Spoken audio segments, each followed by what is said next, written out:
Hello बच्चों, कैसे हो आप सब। आज हम आपके लिए एक और नई कहानी लेके आए हैं जिसका शीर्षक है हाथी और चतुर खरगोश। एक जंगल में गजराज नाम का विशालकाय हाथी रहता था। वह अपने हाथी दल का मुखिया था और सभी हाथी अपने मुखिया की बात बहुत मानते थे। बहुत मान करते थे सभी अपने मुखिया का। और उस जंगल में बरसों तक सूखा पड़ने के कारण वहाँ के सभी झील, तलैया और ताल सब सूख गए थे और सभी वृक्ष मुरझा भी गए थे। सभी हाथियों ने मिलकर अपने मुखिया से कहा कि हमारे बच्चे भूख प्यास से मर गए हैं और जो बाकी शेष बचे हैं वह भी मरने वाले हैं।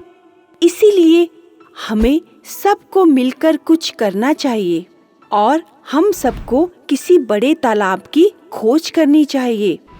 बहुत देर सोचने के बाद गजराज ने कहा, हाँ, तुम सब सही कह रहे हो, हमें कुछ करना चाहिए। मुझे एक तालाब याद आ रहा है। वह तालाब पाताल लोक में है और वह सदा जल से भरा रहता है। हम सबको वहीं चलना चाहिए। और सभी ने कहा, हाँ गजराज जी, हम सबको वहाँ चलना चाहिए। और फिर वह सभी दल कुछ रातों के सफर के बाद वह सभी हाथी दल वहाँ पहुँच गए। जब सब वहाँ पहुँचे, तालाब में बहुत सारा पानी था। दिन भर पानी में खेलने के बाद हाथियों के दल ने शाम को निकलने का सोचा और तालाब के चारों ओर खरगोशों के बिल थे। वहाँ पर अनगिनत खरगोश रहा करते थे। उन बिलों की जमीन काफी नरम पड़ गई थी क्योंकि उस बिल में खरगोश रहा करते थे। हाथियों के पैरों से सभी बिल टूट गए थे। बहुत से खरगोश हाथियों के पैर के नीचे कुचले भी गए थे।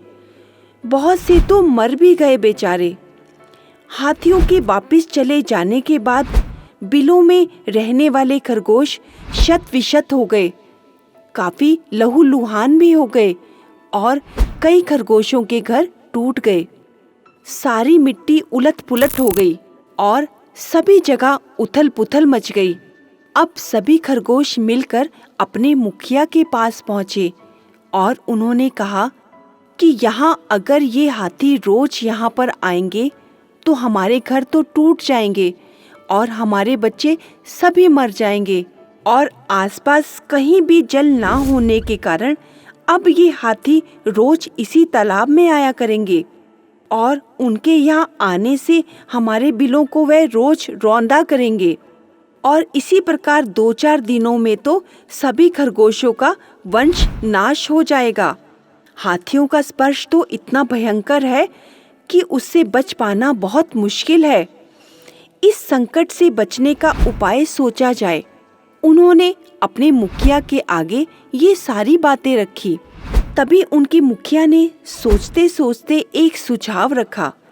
उन्होंने कहा, क्यों ना हम सभी इस स्थान को छोड़कर कहीं और चले जाएं और हम सभी को यह परित्याग करना पड़ेगा और यह परित्याग हमारी रक्षा के लिए जरूरी भी है। लेकिन तभी कुछ खरगोशों ने यह मिलकर सुझाव रखा कि क्यों ना मुखिया जी, हम में से एक चतुर खरगोश उन सभी हाथी दल के पास जाए और उन्हें कुछ समझाया जाए, क्योंकि हम अपने पितामह की भूमि को नहीं छोड़ सकते। और वह चतुर दूत हाथियों के दल के पास जाएगा और वह सभी से कहेगा कि चंद्रमा में जो खरगोश बैठा है उसने हाथियों को तालाब में आने से मना किया है। संभव है कि वह खरगोश की बात को मान जाए। बहुत विचार करने के बाद खरगोश दल के मुखिया ने कहा कि चलो ठीक है, यह भी करके देख लेते हैं। लेकिन अगर इससे बात नहीं बनी तो हम सबको यहाँ से छोड़कर कहीं और जाना पड़ेगा। सभी खरगोशों ने कहा, ठीक है, पहले हम यह सब कुछ करके देखते हैं, नहीं तो हम लोग सब यहाँ से कहीं दूसरे तालाब में चले जाएंगे। बहुत विचार करने के बाद एक खरगोश को दूत बनाकर हाथियों के पास भेजा गया। अब वह दूत तालाब के पास एक ऊंचे टीले पर बैठ गया और सभी हाथियों के आने का इंतजार करने लगा। जैसे ही वह हाथियों का झुंड तालाब की ओर आया, तभी वह खरगोश इतने ऊंचे स्वर में बोला, यह तालाब चांद का अपना तालाब है, यहाँ तुम मत आया करो। गजराज बोले, तुम कौन हो? वह खरगोश जो सबका दूत बन के आया था, वह बोला, मैं चांद में रहने वाला खरगोश हूँ। भगवान चंद्र ने मुझे तुम्हारे पास तुम्हें यह संदेश देने के लिए भेजा है। इस तालाब में तुम दोबारा मत आना। गजराज ने कहा, जिस भगवान चंद्र का तुम संदेश लेकर हमारे पास आए हो, वह इस समय कहाँ है? गजराज, इस समय वह तालाब में है। कल तुमने खरगोशों के बिल का नाश कर दिया था। आज उन सभी खरगोशों की विनती सुनकर मैं यहाँ आया हूँ और उन्हीं के आग्रह पर मैं तुम्हें संदेश देता हूँ कि तुम सब यहाँ से छोड़कर चले जाओ। अब गजराज बोले, अगर ये सब कुछ सत्य है तो तुम मुझे अपने दर्शन दो और मैं तुम्हें प्रणाम करके यहाँ से चला जाऊंगा। और फिर उन सब में से एक खरगोश उन सभी हाथियों को उस तालाब की ओर ले गया। उस तालाब में चंद्र का प्रतिबिंब दिख रहा था और तभी एक खरगोश ने चालाकी से उस तालाब में एक कंकड़ मारा, जिससे वह चंद्रमा का प्रतिबिंब हिलने लगा। और उस छुपे हुए खरगोश ने ऊंची आवाज में ऊंचे स्वर में कहा, देखा तुमने मेरा प्रतिबिंब? मैं इस तालाब में रहता हूँ और इन्हीं सभी खरगोशों के आग्रह से मैं यहाँ आया हूँ। आज के बाद तुम इस तालाब में नहीं आना। और यह देखते ही सुनते ही सभी हाथी डर गए और उस तालाब को छोड़कर दूर चले गए और दोबारा उस तरफ नहीं आए। और सभी खरगोश बहुत खुश हुए और फिर से अपने उसी तालाब में उछल कूद करके रहने लगे। देखा बच्चों, अगर हम अपने दिमाग का सही इस्तेमाल करें तो बड़ी से बड़ी मुसीबतों पर विजय पा सकते हैं। जिस प्रकार उन छोटे से खरगोशों ने उन विशालकाय हाथियों के झुंड को वहां से भगा दिया और फिर से सभी खरगोश निडर होकर वहां पर खूब मस्ती में रहने लगे। हेलो बच्चों, कैसे हो आप सब?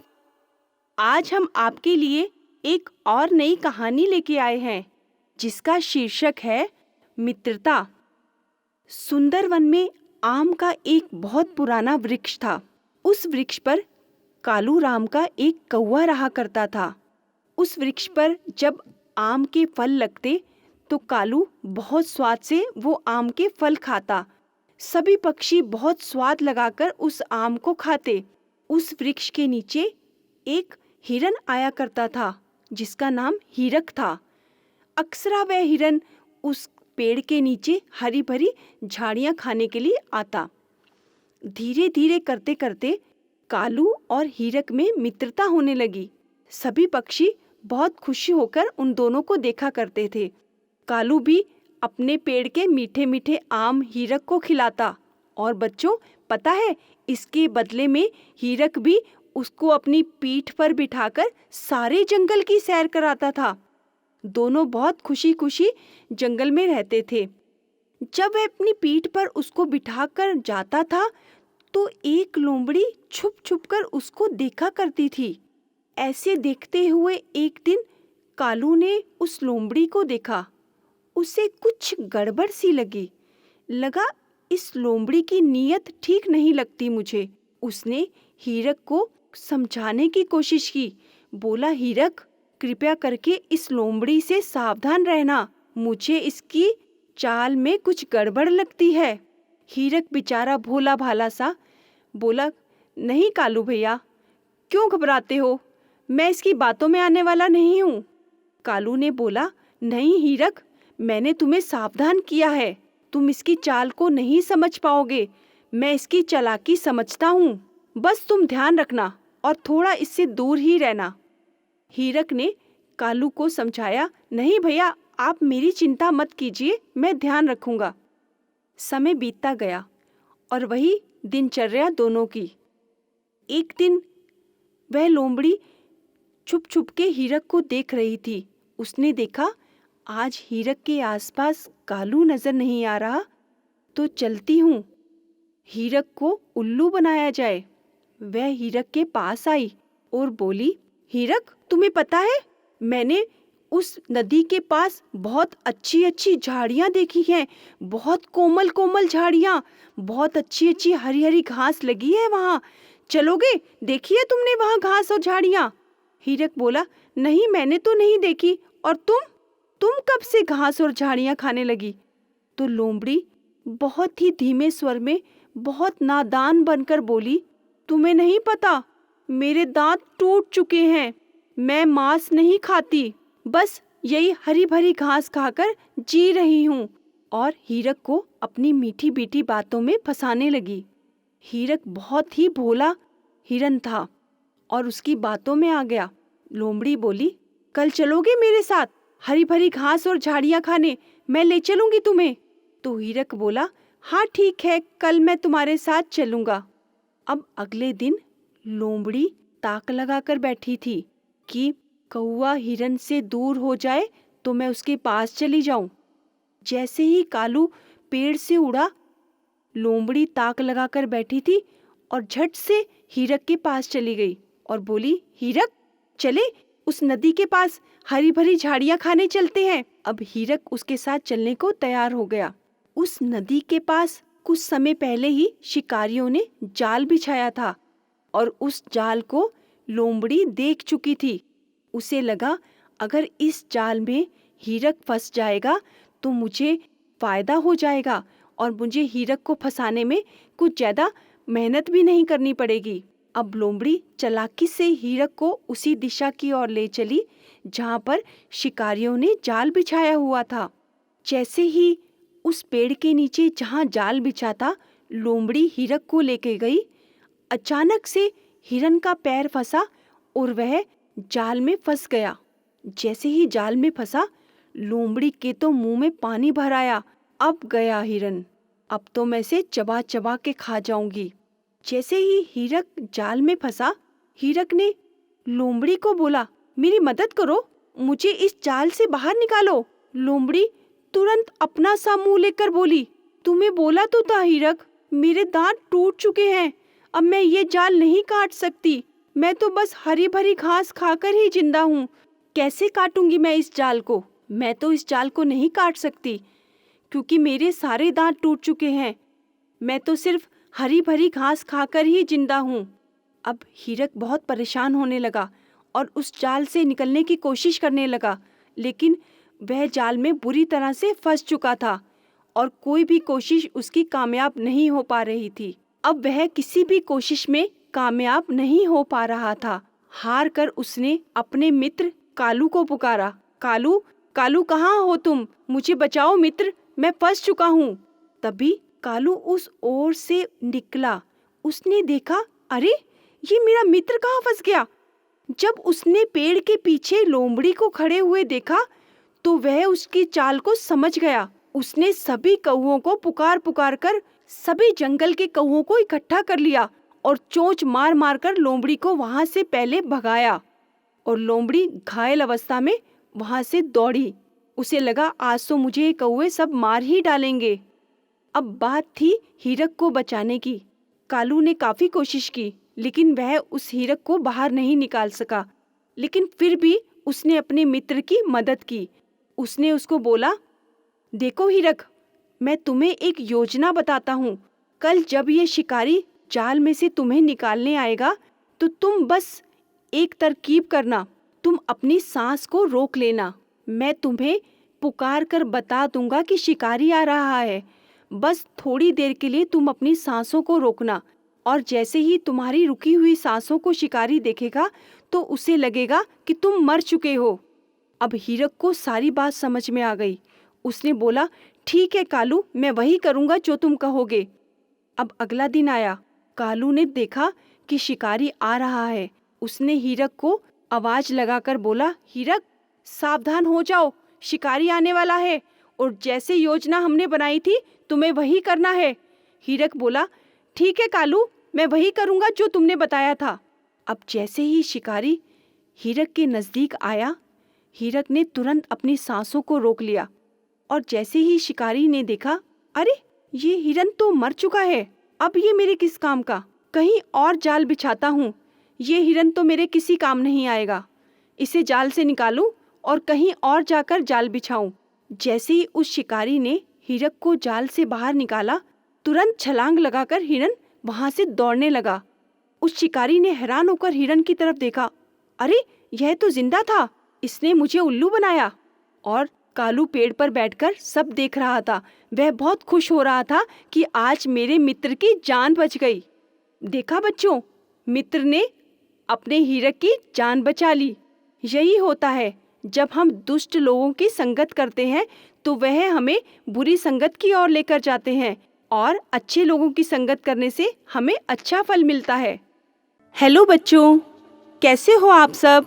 आज हम आपके लिए एक और नई कहानी लेके आए हैं, जिसका शीर्षक है हाथी और चतुर खरगोश। एक जंगल में गजराज नाम का विशालकाय हाथी रहता था। वह अपने हाथी दल का मुखिया था और सभी हाथी अपने मुखिया की बात बहुत मानते थे। बहुत मान करते थे सभी अपने मुखिया का।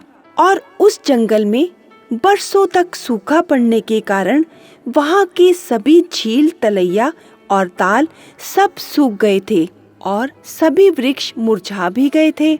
सभी हाथियों ने मिलकर अपने मुखिया से कहा कि हमारे बच्चे भूख प्यास से मर गए हैं और जो बाकी शेष बचे हैं वह भी मरने वाले हैं।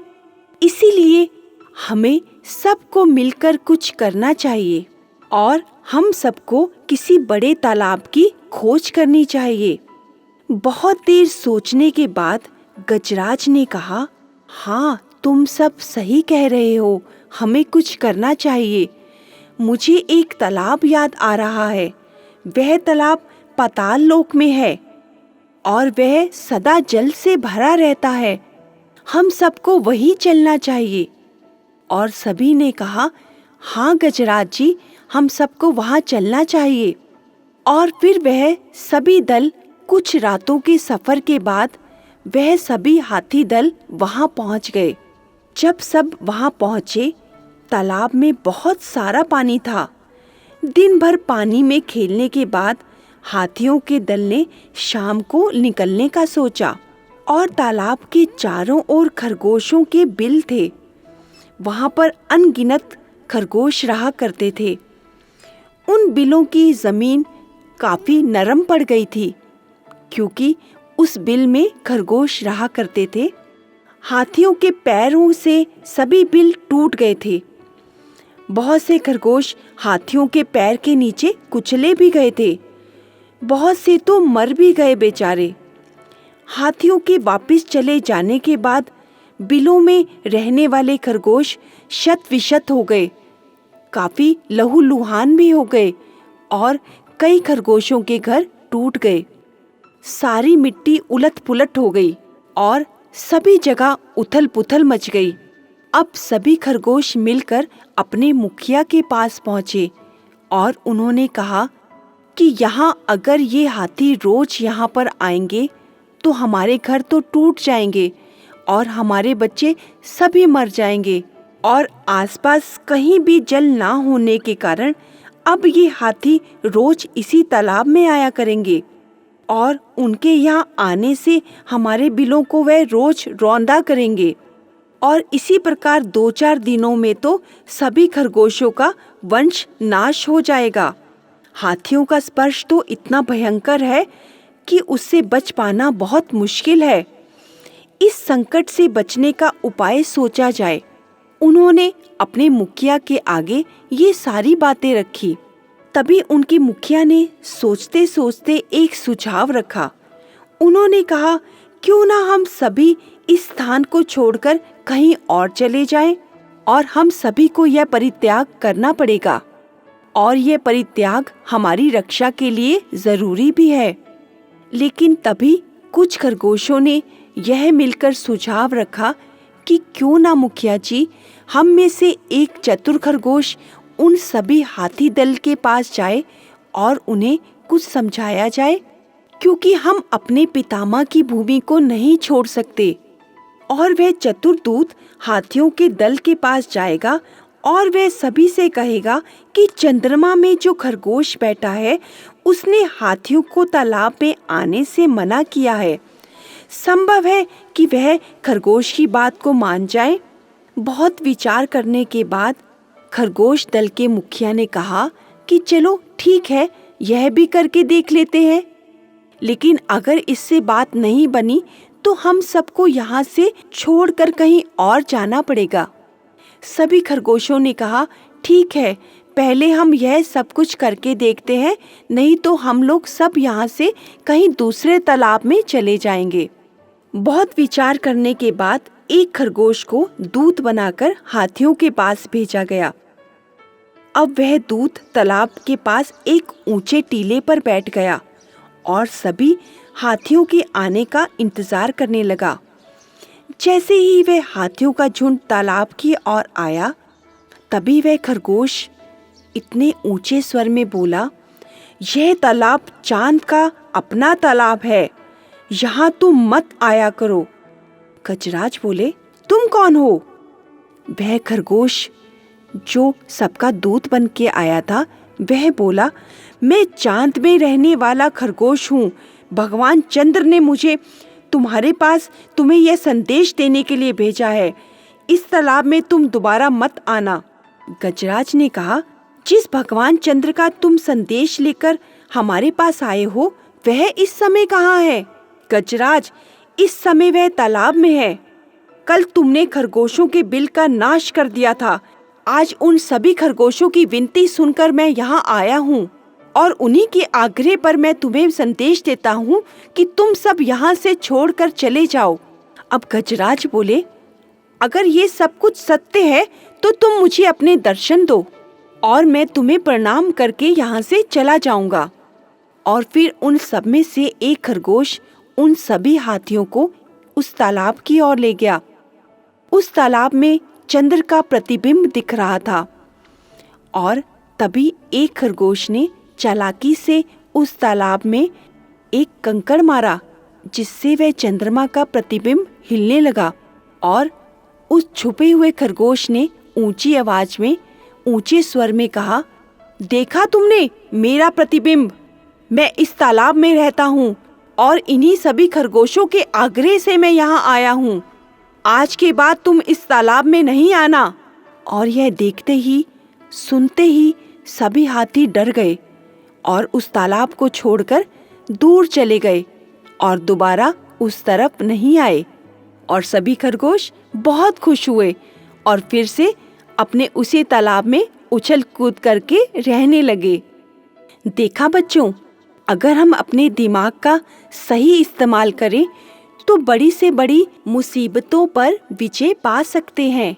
जिस प्रकार उन छोटे से खरगोशों ने उन विशालकाय हाथियों के झुंड को वहां से भगा दिया और फिर से सभी खरगोश निडर होकर वहां पर खूब मस्ती में रहने लगे।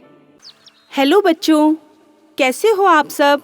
आज हम आपके लिए एक और नई कहानी लेके आए हैं, जिसका शीर्षक है ईमानदार लकड़हारा।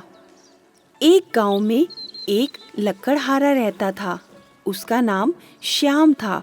वह जंगल में जाकर रोज लकड़ी काट कर लाता था और उसी लकड़ी को बेचकर अपने घर का गुजारा चलाता था। बहुत गरीब व्यक्ति था श्याम। रोज लकड़ी काटता और रोज बेचकर जितना पैसा उस लकड़ी से मिलता, उसी से खाना पीना भी चलता था उसके घर का। अब उसकी रोज की दिनचर्या यही थी।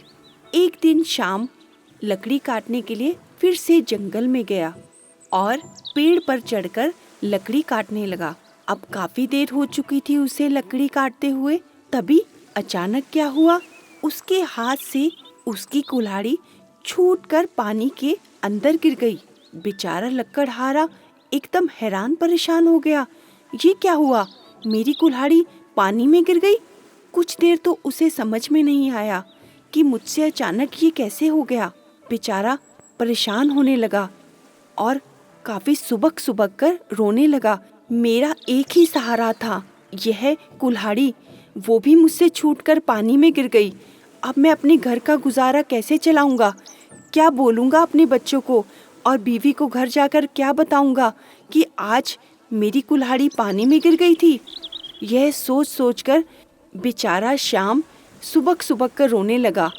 तभी नदी के देवता प्रकट हुए और उन्होंने कहा, हे मानव, कौन हो तुम? तुम क्यों रो रहे हो? इतने दुखी क्यों हो? श्याम ने अपनी आप बीती सारी व्यथा बताई। प्रभु, मेरा नाम श्याम है। मैं बहुत गरीब लकड़हारा हूँ और इसी पास ही गांव में रहता हूँ।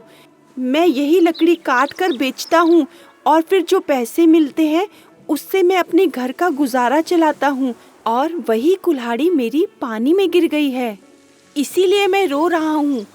तभी नदी के देवता बोले, कोई बात नहीं, तुम रो मत, मैं कुछ करता हूँ, तुम्हारी कुल्हाड़ी ढूंढ कर लाता हूँ।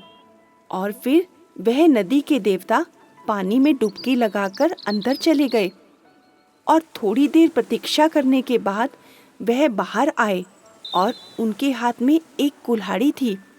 उन्होंने वह कुल्हाड़ी श्याम के हाथ में रख दी। लो श्याम, तुम्हारी कुल्हाड़ी मिल गई है, अब तो तुम खुश हो ना? लेकिन श्याम ने देखा यह कुल्हाड़ी तो सोने की है। वह उस कुल्हाड़ी को देखने लगा और बोला, नहीं प्रभु, यह कुल्हाड़ी मेरी नहीं है, मेरी कुल्हाड़ी तो लोहे की है। अच्छा रुको, मैं दोबारा से अंदर देखकर आता हूँ और तुम्हारी कुल्हाड़ी ढूंढ कर लाता हूँ। अब वे दोबारा से पानी के अंदर गए और कुछ देर प्रतीक्षा करने के बाद वह फिर से बाहर आए और उनके हाथ में एक फिर से कोई कुल्हाड़ी थी और उन्होंने वह कुल्हाड़ी श्याम के हाथों में दी और बोले, यही है ना तुम्हारी कुल्हाड़ी, ले लो श्याम। अब श्याम ने जैसी ही वह कुल्हाड़ी देखी तो वह बोला, नहीं प्रभु, यह भी मेरी कुल्हाड़ी नहीं है, यह तो चांदी की कुल्हाड़ी है, मेरी कुल्हाड़ी लोहे की है प्रभु। यह सब मुझे नहीं चाहिए, मुझे सिर्फ अपनी लोहे की कुल्हाड़ी चाहिए। रुको, मैं दोबारा से नदी में जाता हूँ और तुम्हारी कुल्हाड़ी ढूंढ कर लाता हूँ। अब नदी के देवता ने फिर से डुबकी लगाई और पानी में उतर गए। अब की बार उनके हाथ में लकड़हारे की वही कुल्हाड़ी थी और जैसे ही श्याम ने वह कुल्हाड़ी देखी वह खुशी से झूम उठा। उसने कहा, हाँ प्रभु, यही मेरी कुल्हाड़ी है। अब मैं फिर से लकड़ी काटूंगा और उसे बाजार में बेचकर कुछ पैसे लाऊंगा और हमारे घर का गुजारा फिर से चलेगा। वह बहुत खुश हो गया। अब जैसे ही नदी के देवता ने उस गरीब श्याम को खुश होते देखा तो उन्होंने कहा, श्याम थोड़ा रुको। उन्होंने फिर से नदी में डुबकी लगाकर वह चांदी की और सोने की कुल्हाड़ी लाकर श्याम के हाथ में रख दी और उन्होंने कहा कि तुम बहुत ईमानदार लकड़हारे हो, यह कुल्हाड़ी भी तुम मेरी तरफ से उपहार में रख लो। अब श्याम बहुत खुश हुआ और वह तीनों कुल्हाड़ी लेकर अपने घर चला गया। जैसे ही वह अपने घर जा रहा था, रास्ते में उसे कुछ दोस्त मिले। उन्होंने कहा, अरे श्याम, ये इतनी सारी कुल्हाड़ी लेकर कहाँ से आ रहे हो? अब श्याम ने उन सबको अपनी आपबीती बताया, नदी के देवता ने मुझे यह उपहार में दी है। उसने सारी कहानी उन सब दोस्तों को बताई। अब उन दोस्तों में से एक दोस्त बहुत चालाक था। उसने सोचा, क्यों ना मैं भी ऐसा ही कुछ करूं। अगले ही दिन वह भी सुबह उठा और एक कुल्हाड़ी लेकर लकड़ी काटने निकल गया। वह भी शाम की तरह ही पेड़ पर चढ़ा और लकड़ी काटने लगा और जानबूझकर पेड़ पर से अपनी कुल्हाड़ी नीचे गिरा दी। तो बस जैसे ही पानी में कुल्हाड़ी गिरी, वह बहुत तेज तेज रोने लगा। मेरी कुल्हाड़ी पानी में गिर गई, अब मैं घर का गुजारा कैसे चलाऊंगा? हे भगवान, कुछ करो, मेरी कुल्हाड़ी बाहर ला दो। अब फिर उसी तरह और नदी के देवता प्रकट हुए और उन्होंने कहा कि तुम क्यों रो रहे हो? अब उस व्यक्ति ने बताया कि मेरी कुल्हाड़ी पानी के अंदर गिर गई है, अब मैं घर का गुजारा कैसे चलाऊंगा? मैं बहुत परेशान हूँ, आप कुछ कीजिए ना। अब नदी के देवता ने कहा, कोई बात नहीं, तुम रो मत, मैं तुम्हारी कुल्हाड़ी लेकर आता हूँ। उन्होंने पानी में फिर से डुबकी लगाई और उसके लिए एक सोने की कुल्हाड़ी लेकर बाहर आए। अब जैसे ही उस व्यक्ति ने सोने की कुल्हाड़ी देखी तो वह तो पहले से ही प्रतीक्षा में था। उसने उस सोने की कुल्हाड़ी देखकर कहा, हाँ, यही मेरी कुल्हाड़ी है, यही गिर गई थी पानी में, मुझे यही चाहिए। जैसे ही नदी के देवता ने उस लालची लकड़हारे को देखा तो वह समझ गए कि इसके मन में कुछ लालच है, और वह बाहर आकर बोले, तुम लालची हो, तुम्हारे मन में लालच है, तुम ईमानदार नहीं हो, तुम्हें कुछ नहीं मिलेगा, जाओ यहाँ से। यह कहकर नदी के देवता अदृश्य हो गए और वह लकड़हारा अपना सा मुंह लेकर वापस घर आ गया। देखा बच्चों, इसे कहते हैं लालच, क्योंकि लालच बुरी बला है। हमें कभी भी किसी चीज का लालच कभी नहीं करना चाहिए।